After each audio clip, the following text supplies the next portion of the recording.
नमस्कार, India voice देख रहा मेरे साथ मैं हूं शंकर दत्त पंत। ज्ञानवापी विवाद से जुड़े मामले में इलाहाबाद हाईकोर्ट में सुनवाई हुई है। जस्टिस प्रकाश पड़िया की सिंगल बेंच में सुनवाई हुई है।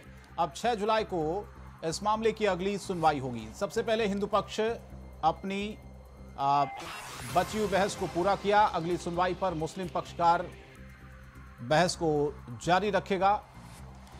एएसआई से खुदाई कराकर सर्वेक्षण कराए जाने समेत कई अन्य मुद्दों पर भी बहस होनी है। तो ज्ञानवापी से जुड़े एक मामले में इलाहाबाद हाईकोर्ट में सुनवाई हुई है और अब 6 जुलाई को अगली ये सुनवाई होगी इस मामले की।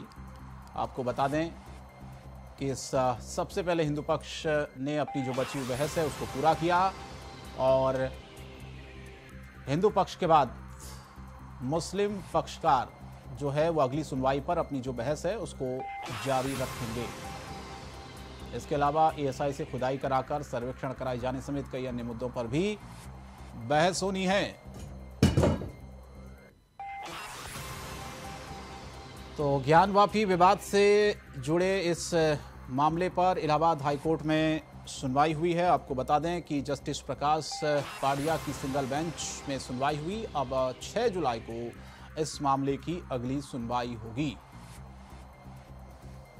तो अब 6 तारीख को अगली सुनवाई होगी 6 जुलाई को और हिंदू पक्ष ने अपनी जो बची हुई बहस थी उसको पूरा किया और अगली जो सुनवाई के लिए मुस्लिम पक्षकार अपनी बहस को जारी रखेगा।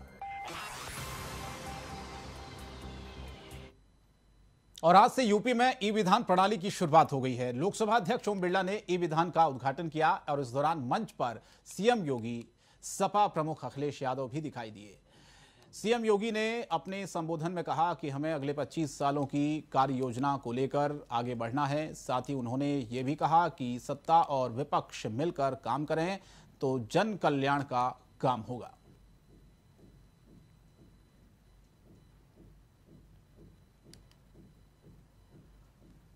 तो आज पेपरलेस विधानसभा बनने वाला यूपी तीसरा राज्य बना है। एक मंच पर आज अखिलेश यादव, नेता विपक्ष और मुख्यमंत्री योगी आदित्यनाथ एक साथ नजर आए। आज से ये लोकसभा अध्यक्ष ने आज ई विधान का उद्घाटन किया उत्तर प्रदेश में लखनऊ में, जिसमें अखिलेश यादव रहे मौजूद, मुख्यमंत्री योगी आदित्यनाथ मौजूद रहे एक मंच पर। तो ई विधान प्रणाली की आज से उत्तर प्रदेश में शुरुआत हो गई है और अब सब कुछ ऑनलाइन होगा। प्रश्न जवाब और तमाम जो चीज़ें, एक टैबलेट होगा उस पर तमाम चीज़ें फिट की गई हैं और उसी आप ये देख पा रहे होंगे टैबलेट में ही तमाम चीज़ें फीड हैं और उसके बाद ऑनलाइन ही तमाम जो प्रणाली है वो शुरू की जाएगी। उत्तर प्रदेश विधानसभा में निर्वाचित आप सभी माननीय सदस्यगण सौभाग्यशाली हैं कि दुनिया की सबसे बड़ी विधानसभा में आप सब एक निर्वाचित सदस्य के रूप में प्रदेश की 25 करोड़ जनता की भावनाओं का प्रतिनिधित्व करते हैं। शासन की बनने वाली योजनाओं के बारे में और शासन के द्वारा बनाई गई योजनाओं को उन तक पहुंचाने के लिए आपकी बड़ी भूमिका होती है और मुझे प्रसन्नता है कि अन्य दिनों में भले ही हम लोग अलग अलग तरीके से अपनी बात कहते हों, लेकिन ई विधान कार्यक्रम शुभारंभ के अवसर पर माननीय लोकसभा के अध्यक्ष जी स्वयं यहां पर पधारे हैं और नेता प्रतिपक्ष अखिलेश यादव जी भी इस कार्यक्रम में यहां पर उपस्थित होकर के इस अभियान के शुभारंभ के अवसर पर अपनी शुभेच्छा भी दिए हैं और इस कार्यक्रम को आगे बढ़ाने के लिए अपना सकारात्मक योगदान भी दे रहे हैं। उत्तर प्रदेश विधानसभा में निर्वाचित आप सभी माननीय सदस्यगण सौभाग्यशाली हैं। और मनी लॉन्ड्रिंग से जुड़े मामले में केंद्रीय जांच एजेंसी ईडी झारखंड की आईएएस अधिकारी पूजा सिंघल को गिरफ्तार किया था, जिसके बाद ईडी ने कोर्ट से अनुमति लेने के बाद पूजा सिंघल को रिमांड पर लेकर पूछताछ की जा रही थी। आपको बता दें कि आईएएस पूजा सिंघल को लेकर ईडी की टीम ईडी कोर्ट के लिए रवाना हो चुकी है। तो वहीं ये भी बता दें कि आईएएस पूजा सिंघल की रिमांड अवधि आज समाप्त हो रही है।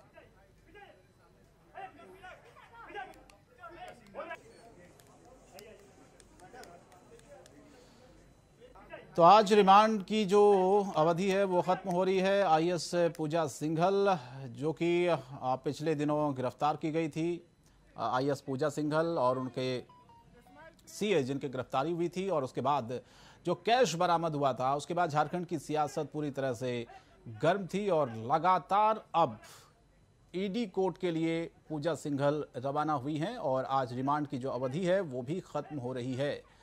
तमाम ऐसे पूछताछ के बाद बहुत से ऐसे तथ्य सामने आने की उम्मीद जताई जा रही है, जिसमें बताया जा रहा है कि आने वाले दिनों में हो सकता है कि कुछ और बड़े नाम सामने आए, कुछ और बड़े खुलासे सामने आए। और ये देखना होगा क्योंकि लगातार विपक्ष भी सरकार को पूरी तरह से घेर रहा है भ्रष्टाचार को लेकर, और पूजा सिंघल का जो ये पूरा मामला इस वक्त चल रहा है झारखंड की सियासत में, उसने कहीं ना कहीं मुश्किलें ज़रूर खड़ी की हैं सरकार की भी, क्योंकि बहुत से आरोप विपक्ष सरकार पर इसलिए भी लगा रहा है कि उनके ही कार्यकाल में दरअसल पिछले 2-2.5 साल से इस तरह से भ्रष्टाचार हो रहा था और सरकार कर क्या रही थी, ये सवाल विपक्ष बार बार पूछ रहा है। और इसी दौरान आज जो रिमांड की अवधि है पूजा सिंघल की वो खत्म हो रही है। ईडी कोर्ट के लिए पूजा सिंघल रवाना हुई है, तो लगातार पूछताछ पूजा सिंघल से की जा रही थी।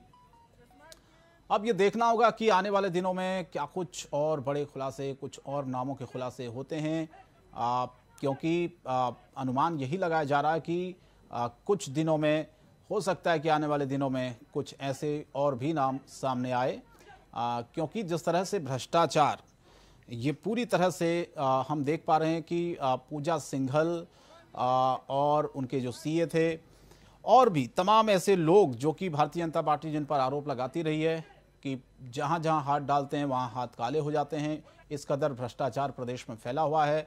और इसीलिए अब ये मांग की जा रही है कि केंद्रीय जांच एजेंसियों के द्वारा हर मामले की तहकीकात हो, जांच हो, और उसके बाद भ्रष्टाचार किस तरह से झारखंड में फैला हुआ है उसका पर्दाफाश हो। और उसी में पूजा सिंघल की जब गिरफ्तारी हुई उसके बाद बहुत से कयास ये लगे कि आने वाले दिनों में क्या और कुछ ऐसे नाम जो कि सामने आ सकते हैं, जिससे खुलासा होगा कि किस तरह से कौन कौन भ्रष्टाचार की गंगा में पूरी तरह से नहाया हुआ है, और आने वाले दिनों में जांच एजेंसियां किस तरह से इस पूरे मामले को देखती हैं और किस तरह से आने वाले दिनों में क्या लोगों की गिरफ्तारी और होगी, ये देखने वाली बात होगी। राकेश हमारे संवाददाता ज्यादा अपडेट के लिए फोन लाइन पर राकेश, क्या कुछ ज्यादा अपडेट है पूजा सिंघल के इस पूरे मामले को लेकर, क्योंकि आज जो रिमांड की अवधि है वो खत्म हो गई है, अब क्या आगे होने वाला है और क्या कुछ चीजें सामने पेश की गई हैं ईडी की तरफ से? देखिए, दो अपडेट आ रहे हैं, खास करके पूजा सिंघल और उनके जो सीए हैं सुमन, उन दोनों की रिमांड की अवधि आज खत्म हो रही थी। दोनों को लेकर ईडी की टीम ने कोर्ट पहुंची है। इस बार अभी जो जानकारी मिल पाई है कि सीए सुमन को अब जेल भेज दिया गया है, यानी कि इसी अवधि के तक उनकी रिमांड की अवधि आज ही खत्म हो गई है। लेकिन पूजा सिंघल को लेकर 6 दिनों के रिमांड की और मांग की गई है। अब सुनवाई चल रही है तो थोड़ी देर में पता चल पाएगा कि पूजा सिंघल को किस तरीके से ईडी की टीम फिर से रिमांड ले पाती है या फिर उन्हें भी जेल जाना होगा। तो फिलहाल 2 अपडेट हैं। और जिस तरीके से आपने जिक्र किया कि पूजा सिंघल के मामले के बाद से कई लोग कहीं न कहीं एक रडार पे आ गए हैं ईडी की टीम के सामने, तो उनके साथ बातचीत की जा रही है। कई माइनिंग अधिकारी हैं जो बातचीत के दायरे में आ रहे हैं, तो उनसे भी आज हो सकती है कि पूछताछ होगी। तो क्या आने वाले दिनों में राकेश ये मानकर चला जाए कि क्योंकि मामला छोटा नहीं है, बहुत बड़ा है, और इस तरह से एक अधिकारी के ऊपर जितने गंभीर आरोप लगे हैं उससे ये स्पष्ट हो रहा है कि आने वाले दिनों में हो सकता है कि कुछ और नाम जिनका खुलासा हो, क्योंकि विपक्ष बार बार ये आरोप लगा रहा था शुरू से ही कि बहुत से ऐसे नेता हैं, करीबी हैं, अधिकारी हैं जो कि पूरी तरह से भ्रष्टाचार में डूबे हुए हैं, और अब पूरी तरह से उनको भी भरोसा है कि केंद्रीय जांच एजेंसियां जो जांच कर रही है उससे दूध का दूध पानी का पानी होगा। तो आने वाले दिनों में क्या लगता है, कुछ और नाम, बड़े नाम सामने आएंगे, कुछ बड़ा खुलासा हो सकता है? देखिए, जिस तरीके से ईडी की टीम जांच कर रही है और बातचीत कर रही है लोगों से, उससे साफ होता जा रहा है कि कई लोगों के नाम सामने आते हैं। उसमें राजनेता भी शामिल हो सकते हैं और सबसे बड़ी बात कही जा सकती है कुछ अधिकारियों के भी नाम आ रहे हैं। तो ऐसे में अभी थोड़ी जरूर समय लगेगा कि थोड़ा सी किस तरीके से आने वाले समय जांच कर रही है ईडी की टीम। लेकिन फिलहाल की बात की जाए तो कई बड़े नामों पर चर्चा जरूर चल रही है। कुछ मुख्यमंत्री के करीबी लोग भी हैं और साथ साथ माइंस के बड़े अधिकारियों के भी नाम आ रहे हैं, क्योंकि माइंस जो डिपार्टमेंट था पूजा सिंघल के पास था और इनके जो मंत्री थे मुख्यमंत्री हेमंत सोरेन थे। तो कई लोगों पर चर्चा चल रही है। आज हो सकता है जिस तरीके से रिमांड की अवधि अगर ज्यादा बढ़ती है और रिमांड पे फिर से एक बार पूजा सिंघल को लिया जाता है, तब कुछ लोगों से और बातचीत होगी, तब पता चल पाएगा कि आखिर कौन कौन से लोग इस दायरे में आ सकते हैं। चलिए, बहुत बहुत धन्यवाद राकेश इस तमाम जानकारी के लिए। तो देखना होगा आने वाले दिनों में कौन से वो चेहरे जो कि सामने आ सकते हैं, बेनकाब हो सकते हैं। आगे बढ़ते गोंडा से बीजेपी सांसद बृजभूषण शरण सिंह का बयान सामने आया है। राज ठाकरे का अयोध्या दौरा रद्द होने पर बीजेपी सांसद ने राज ठाकरे को दुर्भाग्यशाली बताया। उन्होंने कहा कि दुर्भाग्य राज ठाकरे का पीछा नहीं छोड़ रहा है। राज ठाकरे ने अयोध्या के संतों से, प्रधानमंत्री मोदी से और सीएम योगी से माफी मांगने का अवसर खो दिया। माफी न मांगकर राज ठाकरे ने घाव को फिर से हरा कर दिया है। राज ठाकरे बहुत दुर्भाग्यशाली व्यक्ति है, उसका दुर्भाग्य पीछा नहीं छोड़ रहा है। एक ऐसा अवसर था उसके पास, मैं तो कहूँगा इस अवसर से वो फिर चूक गया।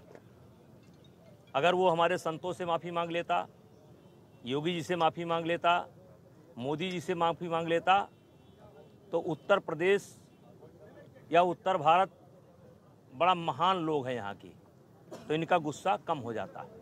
माफ़ी ना मांग करके उसने घाव को ताज़ा कर दिया। फिर माफ़ी ना मांग करके उसने घाव को फिर हरा कर दिया। और इसलिए मैंने तय किया है कि मेरा कोई भी कार्यक्रम स्थगित नहीं होगा। उत्तर प्रदेश के मुख्यमंत्री योगी आदित्यनाथ के आदेश का अमल प्रयागराज में शुरू हो गया है। धार्मिक स्थलों से उतारे गए लाउडस्पीकर को स्कूलों को दान कर एक शानदार शुरुआत हुई है।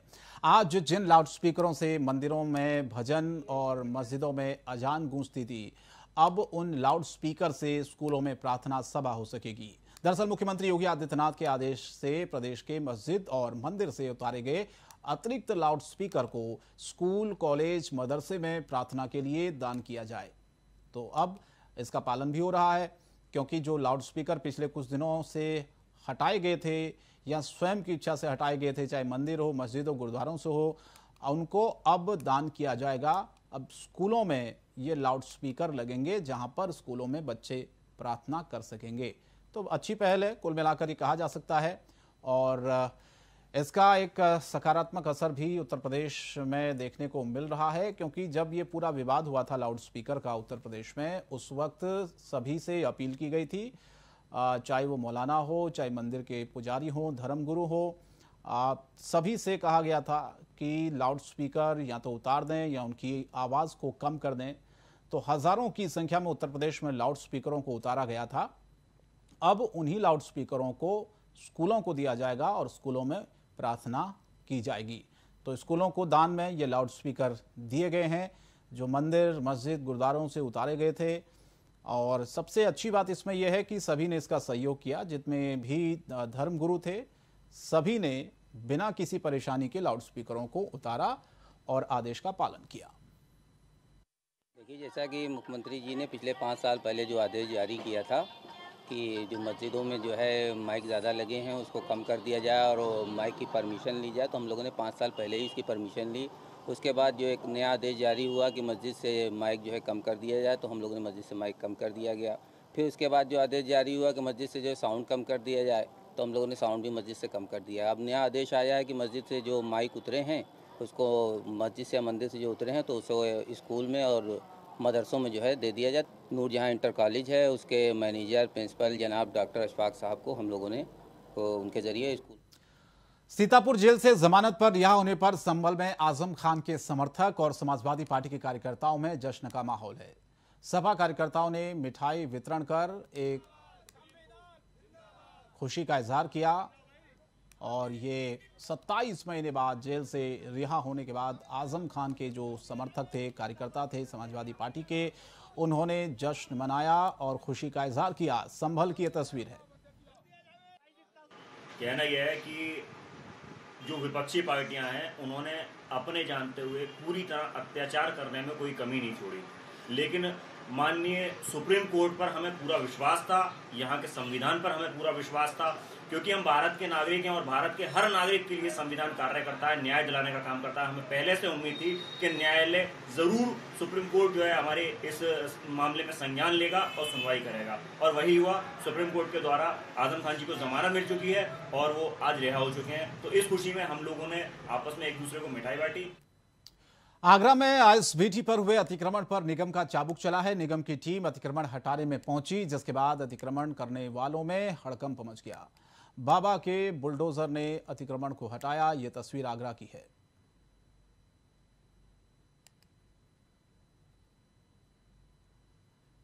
और वहीं ग्रेटर नोएडा पुलिस और बदमाशों के बीच में देर रात मुठभेड़ हुई है, जिसमें 2 बदमाशों को गोली लगने से वो घायल हुए, जिसके बाद पुलिस ने दोनों बदमाशों को गिरफ्तार किया है। पकड़े के बदमाशों पर आधा दर्जन से ज्यादा मुकदमे दर्ज हैं। घायल बदमाशों को नजदीक अस्पताल में भर्ती कराया गया है। पुलिस ने बदमाशों के कब्जे से अवैध तमंचा और कारतूस बरामद किया है। 20 मई 2022 थाना सूरजपुर अंतर्गत जनपद गोलचक्कर के पास में एक पुलिस मुठभेड़ हुई। इसमें 2 बदमाश घायल हुए। ये दोनों को अभी इलाज हेतु अस्पताल भेजा जा रहा है। आज रात लगभग 12 बजे सूरजपुर पुलिस के दौरान जनपद गोलचक्कर के पास में एक चेकिंग हो रहा था। उस समय एक संदिग्ध मोटरसाइकिल आई थी। इसको रुके चेक करने के लिए पुलिस कोशिश किए थे, लेकिन ये बदमाश वहाँ से भागने लगे। पुलिस पीछा करके इन लोगों को गिरफ्तारी करने के लिए कोशिश किए थे। उसी बीच में पुलिस मुठभेड़ हुई थी।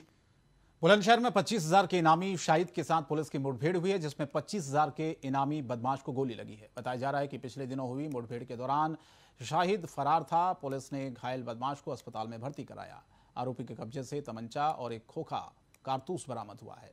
बुलंदशहर के थाना नरसेना क्षेत्र में पुलिस के साथ बदमाशों की यह मुठभेड़ हुई।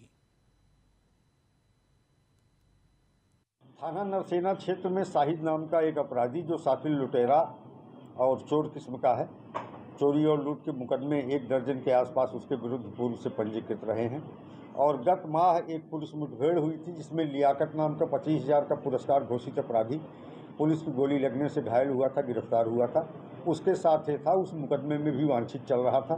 शाहिद की गिरफ्तारी पे 25,000 रुपये की पुरस्कार राशि घोषित थी। आज एक पुलिस मुठभेड़ में क्रॉस फायरिंग में पुलिस की गोली लगने से घायल हुआ है तथा इलाजरत है और वैधानिक कार्रवाई इसमें की जा रही है। और आगरा के खंदौली थाना क्षेत्र के अंतर्गत नाव की सराय में एक दूल्हे का अपनी दुल्हन का स्वैग से स्वागत हुआ है। ससुराल में दुल्हन का पहला कदम रखने से पहले तमंचे से फायर कराया।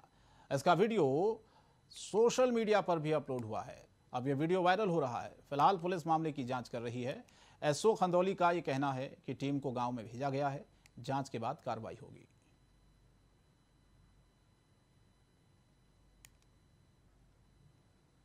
गोंडा की इटिया थोक थाना क्षेत्र के रमवापुर नायक गांव के रहने वाले दवा व्यवसायी लालमणि विश्वकर्मा की अपहरण के बाद हत्या कर दी गई। अपहरित दवा विक्रेता पर तीसरे दिन भूसा रखने की जगह से शव बरामद हुआ, जिसके बाद फॉरेंसिक और डॉग स्क्वाड की टीम मौके पर पहुंची, छानबीन शुरू की। फिलहाल पुलिस अधिकारी जांच की बात कहकर हत्या के कारण बताने से इनकार कर रहे हैं। आपको बता दें कि दवा व्यवसायी का 4 दिन पहले अपहरण हुआ था और उसके बदले 4 लाख की फिरौती मांगी गई थी। बहरहाल पुलिस हत्या के कारणों की जांच कर रही है। जनपद गोंडा में थाना इटिया थोक थाने पर 17 तारीख को एक व्यक्ति लालमणि विश्वकर्मा के अपहरण के बारे में मुकदमा पंजीकृत किया गया था। इस घटना का अनावरण कर लिया गया है। यह घटना एक हत्या की घटना थी, जिसमें कि लालमणि के ही पड़ोसी एवं मित्र नाथूराम विश्वकर्मा के द्वारा अपने अन्य साथियों के साथ मिलकर 16 तारीख को ही यह घटना कारित कर दी गई थी। नाथू के साथ साथ इसके सभी साथियों को गिरफ्तार करके जल्दी भेजा जाएगा। इस घटना का पूर्णतः खुलासा हो चुका है। अन्य भी इसके जो तथ्य है वो अन्य साथियों के मिलने पर वो भी क्लियर हो जाएंगे। और बांदा के खदान में ट्रक ड्राइवर की हत्या का मामला सामने आया। मृतक के परिजनों ने खदान के जेसीबी चालक पर हत्या का आरोप लगाया है। साथ ही कहा कि जेसीबी चालक ने ट्रक ड्राइवर की हत्या के बाद सबूत मिटाने के लिए शव को गहरे गड्ढे में गाड़ दिया। गुस्साए परिजनों ने एसपी आवास पर विशेष प्रदर्शन कर उचित कार्रवाई की मांग की। मामले पर सीओ सदर ने बताया कि परिजनों की तहरीर के आधार पर मुकदमा दर्ज होगा।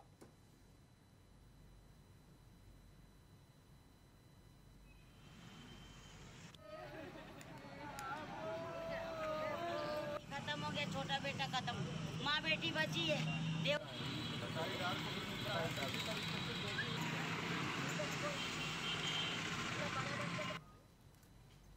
और पीलीभीत के टनकपुर हाईवे पर कचहरी के पास एक कार में गोली लगने से व्यापारी पवन गोयल की मौत हुई है और मौत का कारण अभी तक स्पष्ट नहीं हुआ है।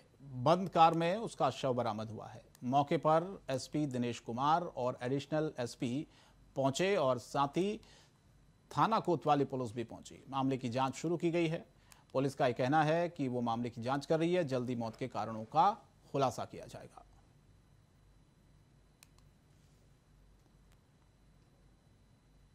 और फिलहाल इस बुलेटिन में इतना ही। इंडिया वॉइस पर खबरें जारी रहेंगी। नमस्कार।